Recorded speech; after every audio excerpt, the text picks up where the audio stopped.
Буквально час назад я на работе был. Я сам маляр, крестьянчик, машины краш. Работал, как раз умывался, переодевался работать, чтобы сюда прийти. 41 вот этот на машине, вот с неба партия.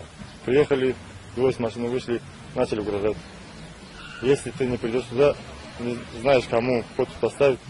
Если туда не поставишь, мы твою семью знаем. На лицо я помню, да, знаю. Одному еще я нос сломал.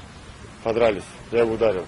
Я не знаю, что здесь происходит. Здесь кто кому хочет, тому свой голос дает. Почему здесь насильно делают, я это не понимаю. Они на руках бутылки пива были, по-моему, они в нетрезвом состоянии. Вот потому, что у них фотография, вот этот 41-й, флаг висит, вот этот, машина на машине, везде у них кругом-бегом обклеена вот эта партия.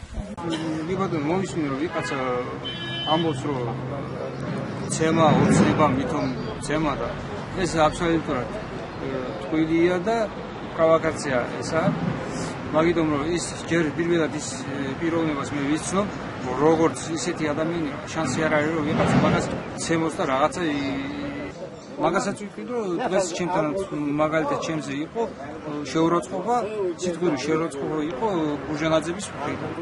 ალიხან ალაზოვმა, რომელიც კაბის მემკვიდრეა.